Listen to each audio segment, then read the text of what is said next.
All right, how's it going, everybody, and welcome back. I have another fun stack of books I got today that have been piling up. This is actually going to be only about half of everything I've had come in, because it's getting a little excessive, so we'll do half this time, save half for next video. So this video is going to be, as usual, a good mixture of some claim sale buys, some eBay buys, and some local comic shop pickups.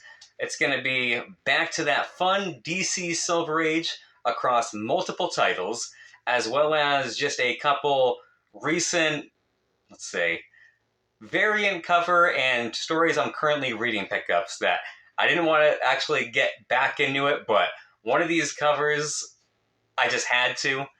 For the longest time, the new Batman title that was coming out, I would pick up almost every variant cover there was, and it started to get excessive where I had tons of books that weren't worth a whole lot, and that didn't mean a whole lot to me, but I've tried to avoid them since then. But one of the ones that came out this past week was pretty cool, and I had to get it. So you'll see a couple newer books amongst most of the regular Silver Age goodies, but let's get into it. Alright, so to start this off, I have another book that was one of my pickups from MT Comics. This is Tales of the Unexpected, number 99. Just an awesome, really cool, scientific horror 12-cent cover. It has these awesome Tesla coils right here, which I know he especially is a huge fan of, so really, really awesome book. Happy to have this in my unexpected run, and thank you again, MT Comics. And then I mentioned last time that one of my titles that I'm collecting in the Silver Age that I'm having the most fun with is Plastic Man. And here you have issue number 4. And this thing looks like it could have just come off the rack. This book is gorgeous, save for a few spine ticks. There is absolutely nothing wrong with it. The colors are amazing. The corners are amazing. There's no stress. There's no color breaks or anything. And this book, as you see from this cover, this run is just fun. And the Plastic Man trade dress almost reminds me of that Rat Fink Hot Rod era, where between the font style and the colors, it's just fun. And all of his covers, it doesn't really matter what the issue is, just have this fun craziness to them, because Plastic Man, he can do pretty much anything in terms of where his body is concerned, which leaves for some really, really awesome, amazing covers. So if you're looking for something new to collect, something fun to get into, I highly recommend anybody check out the Plastic Man run. Those are really, really awesome books. All right, next up we have here, Action Comics number 364. This is one I got in my bundle lot from Joe at 360 Comics on the show that he does Wednesday nights on The Experience. So just another awesome Neil Adams cover that I needed for my Action Comics run. Really happy to add that to the batch. And then my local comic shop actually got in what looked to be a whole... He had a few collections come in. One had a bunch of Green Lantern. One had a bunch of Blackhawks, which this is another more obscure DC title that I've been tracking down more and more issues from. So you're going to see quite a big run on this next batch that I'm showing off here. And they're all pretty much... all of them are on very fine to near mint minus condition. Every single one of these is gorgeous, and what you're seeing is almost 2 or 3 trips to that comic shop that have just been piling up as I get over whatever I came down with, waiting to do a video. So let's start this off with Blackhawk 188. This awesome, almost sunset background cover, the petrified giant of Blackhawk Island. These covers are awesome. These books are extremely fun to collect. There we go. Next up we have issue 211. This awesome purple background cover right here. The way the red jackets and the green monster are just coming off of that background. A really cool cover. Alright, then we have issue 213. This really cool orange background. You have almost the Nazi tank with the swastika tread coming at our heroes right here on the cover. These books, the covers are, again, just like Plastic Man, they are fun. I'm always a big fan of adventure books and stories, and these are right up that alley. All right, so right here we have issue 214. Again, cool purple background. Get the orange trade dress that really comes popping off that page. Same with a little bit of orange on the, looks to be some kind of mud or terrain below. All the robot arms are reaching out of. Really, really cool, fun cover. And then this fits with issue number 222 with my awesome Silver Age black covers. There's a lot going on, but predominantly the cover is black. So all of this almost like planet monster of just raw energy, it's like fireworks popping off the page at you. This was a really, really cool one. And with the condition it was in especially, I just knew this is one that I had to add to the collection. It is fun, it is vibrant, the colors are that neon greatness on that dark black background. Really awesome cover. And then we're going to go the other route with issue 223 in this awesome bright yellow cover where you have Mr. Quick Change, who is all of these characters right here, pretty much jumping from persona to persona to persona, battling the heroes. Really cool, awesome, fun cover. Again, all these are in easily very fine to near mint minus Silver Age books, so I don't know where he got the collection, but I was really, really happy when I started thumbing through and saw he had this new inventory. Next we have issue 225. This looks to be just an awesome underwater sea cover right here with Queen Killer Shark. Really cool Blackhawk cover. Now let's take it back to orange with number 226. You have which looks to be some kind of giant monster that's imprisoned in this weird either sphere or planet with just a little bit peeking out, and you see he's finally starting to break free and they're all trying to hold him back. Any kind of giant monster cover I'm especially a big fan of. Good instance, Fantastic Four #1 is actually, I don't own it, but that's one of my favorite Silver Age first appearance books, just because of the giant monster they're all battling on the cover, so really happy to add this book to the collection. All right, then we have issue 232, just another high-grade beauty. You have whatever baddie they're fighting right here, taking up a big chunk of the cover, shooting these rings at our hero that looks like it's around his arms and neck and more. So, and then just another really cool, fun, high-grade cover. Again, he had a lot of these. He had a lot of these, and I've slowly just been collecting and chipping them away each visit. So right here we have issue 233. Again, just a nice, high-detailed, fun Blackhawk issue. This one with a little bit more of the darker gray background, but characters still billowing up and down. All right, then we're going to go issue 235. A little less glare, and that'll do it. So here we have this big giant of a villain right here, battling our hero on the cover. You got somebody peeking out of this coffin with what looks to be a Tommy gun. So again, just a super awesome Silver Age book right here. And I know a lot of people probably aren't as familiar, but if you're looking for some awesome Silver Age that is reasonably affordable, Blackhawk is another great cover, or not great cover, great series to look into getting into, because you can find the books for a fantastic condition, for a great price, and it's a fun title to just start going deep on. All right, so now back to my Atom books. All the ones you're going to see here these ones are a little bit more mid to low grade. I got these from one of Mint Hunter Comics claim sale auctions, so I have a good chunk of the run from a different one of his. So these are all pretty much a little bit more of the filler books I needed to just kind of fill out the gaps a little bit more. So this is one of my favorite covers also. It's Atom 35, where he's just being picked up like an insect, about to be pinned to this board. Really creepy, cool cover. I love anytime covers also play with miniature aspects or things bigger or smaller than they should be. So the Atom was kind of the perfect title for me. All right, then we're going to go issue 37, this awesome orange background right here. You got the Atom, what looks to be, I don't know, maybe a crow, along with this giant eagle or hawk right here. Really, really awesome, fun shrunk cover. Another one of my favorites this is one I would like to find it in higher grade. Every time I find it, it is pretty beat up and low grade.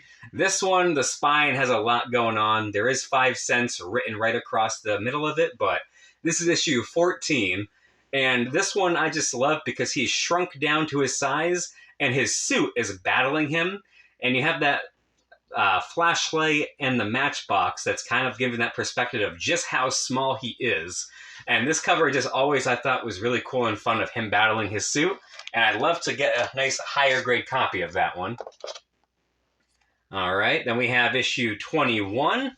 Just another awesome shrunken small cover. You got a guy and his cat right here. Which is kind of the cool thing about miniature covers is that something as mundane as a cat or a different insect or a bird could be the biggest threat because of how small the person is. So again, just a nice fun cover. The Silver Age was a time for fun with a lot of these books, and they're just wonky and I love it. All right, next we have a nice black background cover with issue 23. Here you have, when this Jack-in-the-Box flips its lid, the action goes wild.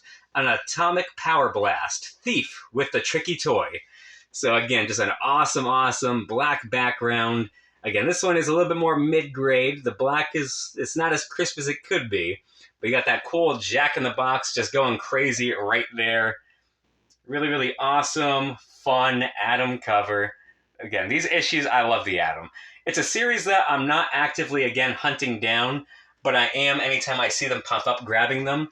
Plastic Man is one I am actively hunting in higher grade, because those ones, I love them so much that I want them in the highest grade I can get. The Atom is more just kind of fun that I love adding and filling out the run and happening upon them when they pop up. Here you have issue 15. Again, a little bit more beat up, but it is an awesome, cool purple cover, and you can never go wrong with purple in the Silver Age. Really cool Atom cover. Next up is a random book, which I had already... I'm not collecting Sea Devils, but this is Sea Devils 32. But at this point, it was very much a Silver Age claim sale, and this poor book was just chilling up there and nobody wanted it. It is a more mid to lower grade. But I'd already bought enough to that point that I got a pretty decent discount off my order, so I figured why not? I wanted to get it off the wall, give it a home. So here I have my first and only Sea Devils issue. A really cool underwater giant monster cover right there, so happy to add him to my Silver Age DC collection. Alright, next up, I honestly forget if this one came from Mint Hunter Comics or Joe at 360 Comics, but either way, we have the Phantom Stranger number 17, this awesome classic Neal Adams cover of this man being chased by this train, what looks to be an evil face where the the lights look like glowing eyes. You have the grate on the front that kind of looks like a mouth and teeth.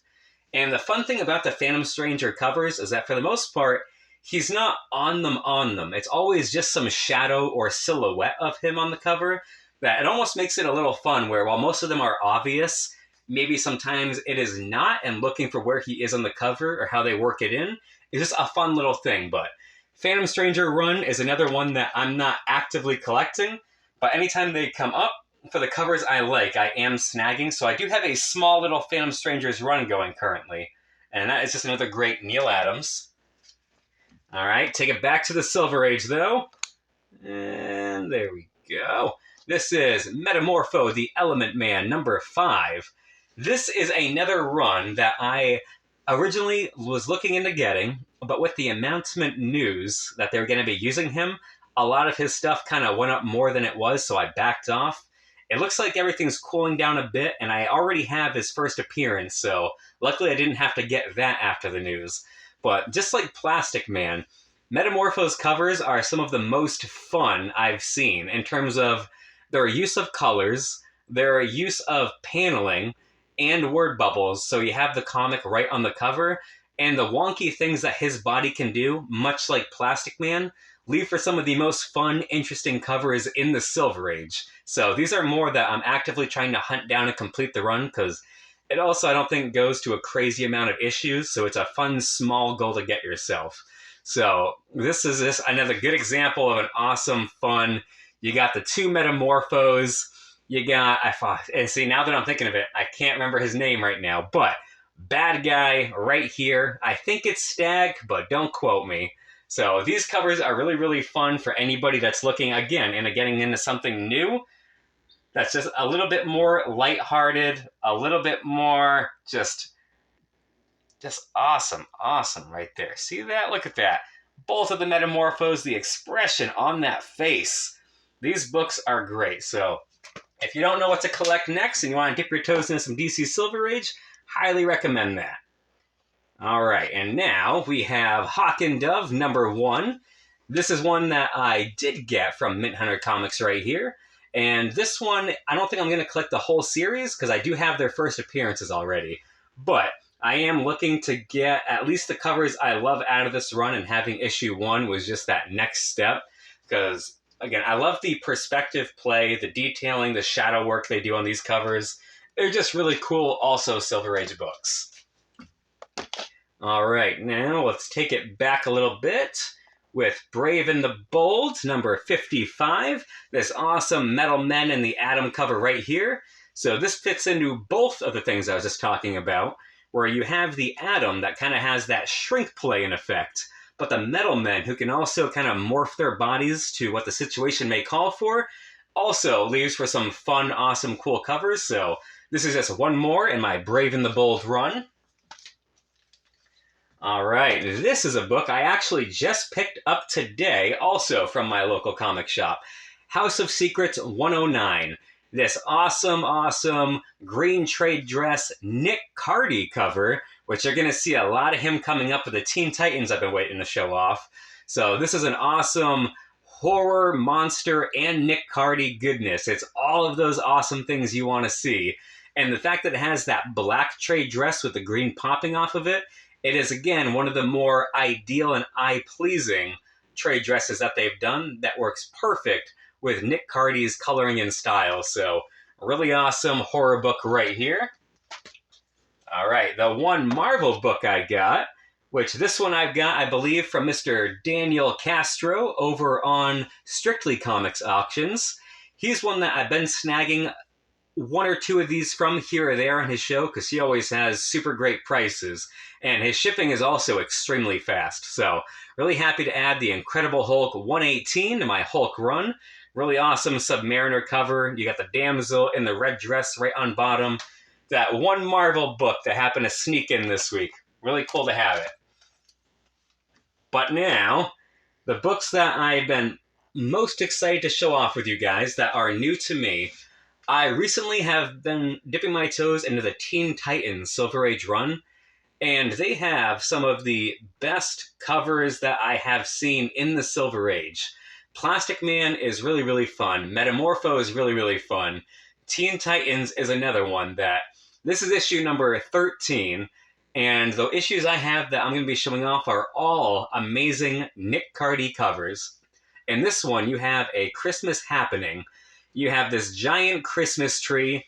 The entire cover is also kind of faded and blacked out in that triangle to accentuate the Christmas tree. All of the Teen Titans wrapped up in it. The villains that look straight out of the Christmas Carol down below. This cover is just amazing.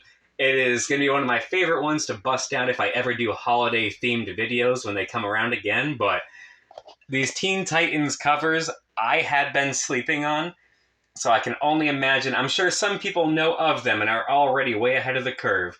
But if you're like me and have not, I highly recommend also you check out the Teen Titans run from the Silver Age. And then next up, we're going to go issue 14. Also, one of my favorite covers. All these covers that I have right here that I've hunted down are my favorite. This one, for a whole different reason. It has this nice black border going around the entire edge of the comic, where it almost looks like when Marvel does their reprints. It has that look to it, but this is the main cover. So that nice bold black background border that just frames the coloring of the cover, the perspective of that light shining down on Robin right here, everybody telling him to quit. You got the Tombstone's Requiem for a Titan. This cover, again, I think it's the bordering and the framing of the artwork that makes this one stand out for me so much. And again, it is Nick Cardy, who you can never go wrong with. Right up there with Carmine Infantino and Neil Adams, some of my favorite Silver Age art I've ever seen. Beautiful Teen Titans book.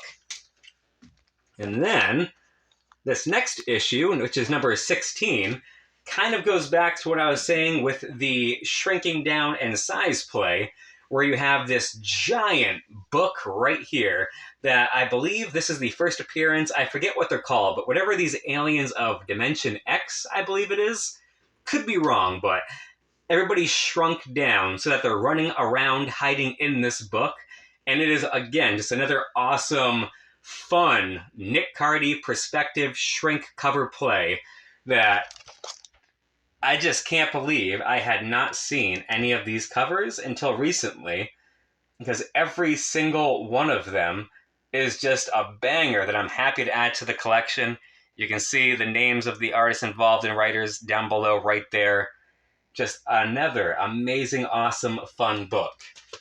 All right, I don't have too many yet, and so this is the last one so far. Again, like I said, I just got turned on to these. So this is issue number 20, and this, again, is very Neil Adams-esque, where you have the Titans up against a fence, the spotlight or the lamplight shining down, people coming over the fence, surrounding them, but it's that perspective play of just that horde coming after them from an alley, kind of like Neil Adams does with many of his Batman covers, where Batman's hiding and there's some kind of mob looking for him.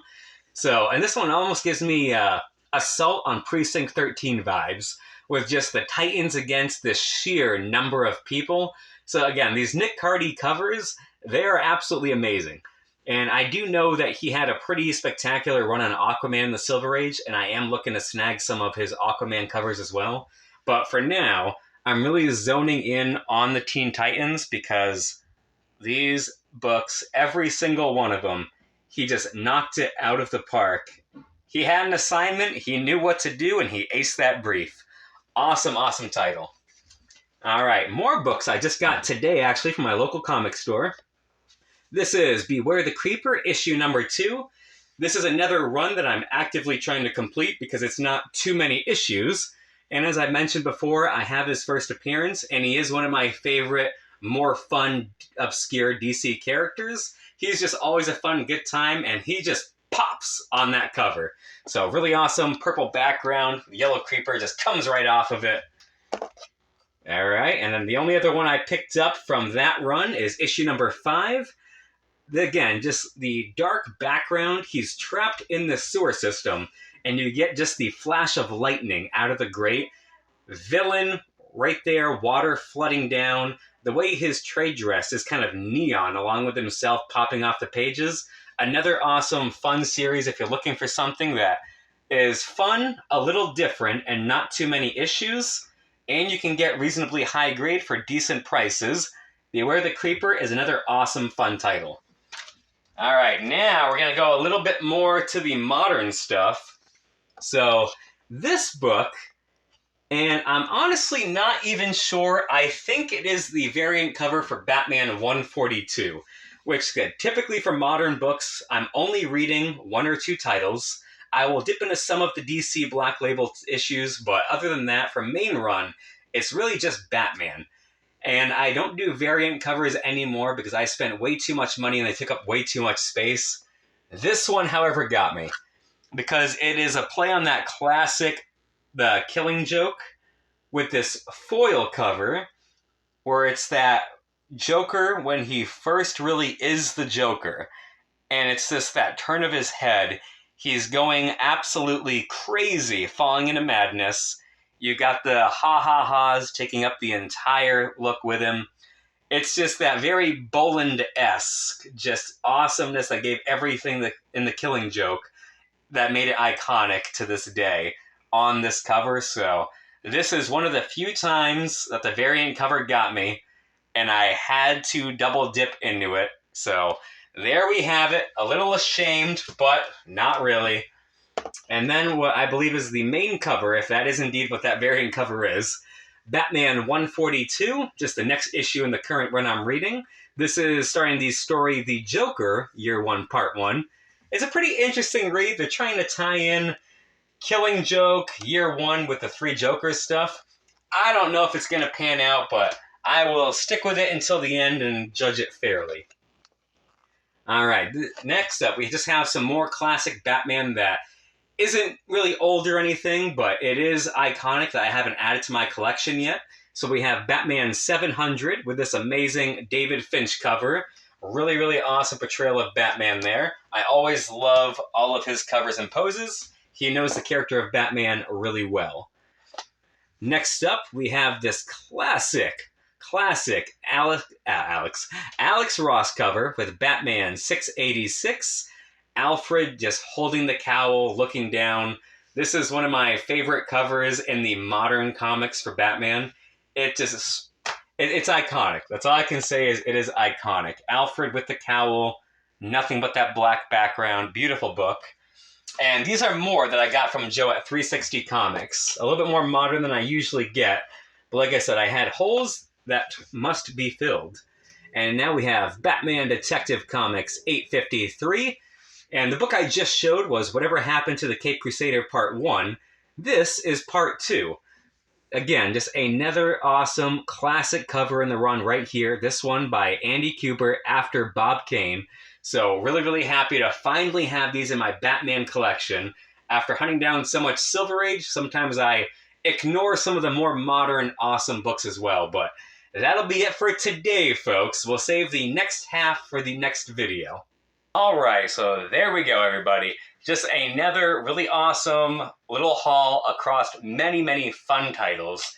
And if you're like me, I go through periods where I think I should start toning things in a little bit, focusing on just the big keys that I want. And if I did that, I would have a lot more big keys than I do right now. I would have finally completed my Amazing Spider-Man run. But at the same time, I would have missed out on all of these awesome, great titles that I've just shown you guys. So it's good to have goals and standards, but don't be afraid every now and then. If you want to treat yourself, if you want to dip into something that I'm not collecting Beware the Creeper. The covers are really awesome, but I'm not collecting them. Maybe you should. Maybe you should. It's nice because, again, space is an issue, and I have at least 5 more five more short boxes in this room, which isn't that big. Hence why I'm always standing. There's not room for a table in here. There's not really room for a chair. I got comics behind me. I got some books off to my side, some statues and busts off to my side, a couple glass display cases of various Godzilla and Simpson related items, and then a small space right there in front of my closet, and that's about it. So you got to be choosy with what you collect, but if there's something you want to collect and you're just telling yourself you can't because you don't collect that title, maybe give it a shot. I collect a lot of different DC titles, and I might not stick with them all. It might be a catch and release, but for now, I'm enjoying all the books I get. I'm happy to get them. A lot of the Teen Titans run, if I just told myself I was a Batman, Spider-Man guy, I can't collect it, I would never have gotten these awesome books in my hand, and they really are great and beautiful. And I have decided that once I get enough of a run consecutively, no matter what the title is, I am going to bust it out and carefully read it, because I want to know the stories that are associated with the books as well. So this is just another reminder that hopefully in this video, you saw some titles, again, you were less familiar with, you haven't heard of. If you're looking to start more runs, but you don't want anything crazy, I've shown you a few titles that have some really awesome, fun books, but don't have that many books in the run. So I think Metamorpho has an okay amount. I think Beware the Creeper only actually went somewhere between 10 and 12 issues. It's very, very condensed, so it's a nice, fun issue or a collection to run and get going. Plastic Man has an okay amount, but I believe it stopped at a certain point and didn't pick up again until the 70s and 80s. So there's a huge gap. And for me personally, I'm only collecting that main Silver Age run of Plastic Man. So there's lots of fun titles. They don't have to be long runs. You can do like me with some where I'm only collecting certain covers of certain runs, which is also helping me cut down on space. But long story short, it's great to have goals, minimize what you're collecting, and get the big keys you want, but don't also let it stop you from getting some of the small books that you want, if you genuinely want them. it's just, there's so many great books out there, great stories, and it's a shame if you missed out on them. So I hope that you enjoyed seeing the books we had today. It was a little bit of everything DC Silver Age with one Incredible Hulk that snuck in there. In my next video, we're going to do the second half, which is going to be very, very Green Lantern Silver Age heavy, because I have a bunch of those from one of Mint Hunter Comics, I think 2 or 3 claim sales ago at this point that I really got to get through. So thank you guys again for checking out another video. Until next time.